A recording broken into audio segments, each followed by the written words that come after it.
Hello बच्चों, आज हम लोग दो पोएम्स करेंगे। छोटी छोटी है और ये एनसीईआरटी की क्लास 1 की इंग्लिश बुक मृदंग में आपको ये मिल जाएगा। तो पहली पोएम है हमारी पिटर पैटर। ये पिटर, ये लिखा है PITTER पिटर एंड PATTER पैटर, ठीक है। तो ये पिटर पैटर आवाज़ है। जो बारिश की बूंदें जब ज़मीन पे गिरती हैं तो जिस तरीके की आवाज़ आती है उसको हम पिटर पैटर इंग्लिश में बोल रहे हैं, ठीक है। फिर आगे कह रहा है आई हेयर। हेयर यानी कि सुनना। थंडर। थंडर मतलब होता है गरजन। जब बादल गरजते हैं ना, ज़ोर से आवाज़ आती है, बिजली कड़कती है, उस वक्त जो तेज़ आवाज़ आती है उसको हम थंडर कहते हैं। तो आई हेयर थंडर, ये THUNDER है, इसको हम लोग थंडर पढ़ते हैं। थ से थर्मस वाला है वो thunder. Again I hear thunder, वो रिपीट किया है सेम चीज़ कि मैं सुन रही हूँ उस गरजना की आवाज़। ओ डोंट यू, अब यहाँ पर ये क्वेश्चन मार्क है, यानी ये हमसे सवाल पूछ रहा है। ओ ओ तो एक्सप्रेशन है, एक भावना। जैसे हम हिंदी में बोलते हैं ना, ओह ये क्या कर दिया, वैसे ही ओ। डोंट यू, डोंट यू का मतलब है कि क्या तुमने, मैंने सुना, क्या तुमने नहीं सुना। तो डोंट यू मतलब क्या तुमने ऐसा नहीं किया या नहीं सुना। अगेन पिटर पैटर रेन ड्रॉप्स। रेन ड्रॉप्स मतलब होता है बारिश की बूंदें। रेन मतलब बारिश और ड्रॉप्स DROPS ड्रॉप्स मतलब बूंदें। तो रेन ड्रॉप्स मतलब बारिश की बूंदें पिटर पैटर मतलब ज़मीन पर गिर रही हैं इस तरीके की आवाज़ करके। I am wet through. I am यानी मैं हूँ, वेट मतलब गीला या गीला होना। जब बारिश में आप भीग जाते हो ना तो उस तरीके से वो पूरा गीला हो गया है। थ्रू, थ्रू का मतलब है यहाँ पर पूरी तरीके से। आई एम वेट थ्रू मतलब कि बारिश में भीग कर वो पूरी तरीके से वो गीला हो गया है। तो इतनी सी हमारी ये पोएम थी, 5 लाइंस की, छोटी सी। इसमें लेकिन वर्ड्स बड़े बड़े आए, जैसे थंडर हो गया, थ्रू हो गया।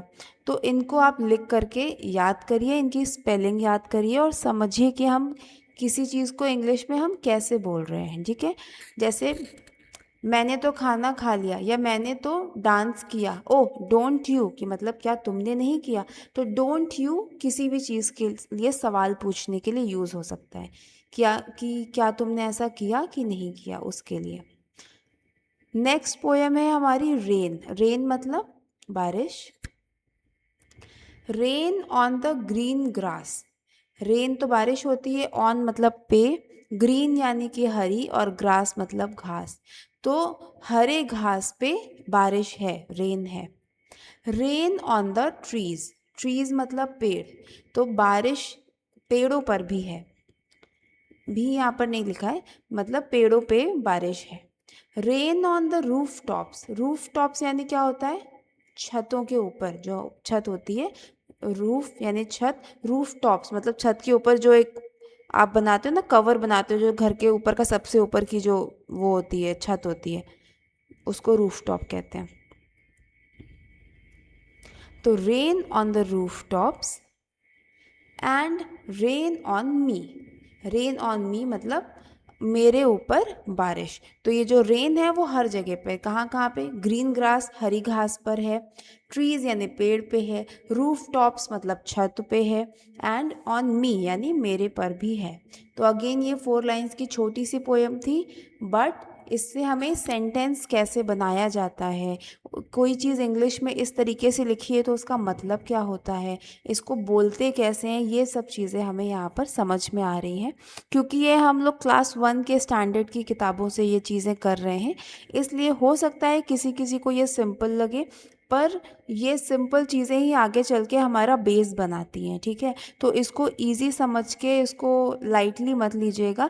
कोई भी छोटी सी चीज़ जो आपने इसमें नहीं पाई हो कि अच्छा ये मुझे नहीं पता था, ये मुझे आज पता चला है, उसको नोट डाउन करिए, रिवाइज करिए और बोलने की कोशिश करिए। ये सिंपल सिंपल पोएम्स जो हैं वो बोलने में आपको अच्छी भी लगेंगी और इससे आपके जो इंग्लिश बोलने में जो ज़बान है वो भी साफ़ हो जाएगी। ओके, तो आज के लिए यही 2 पोएम्स हम लोग करेंगे।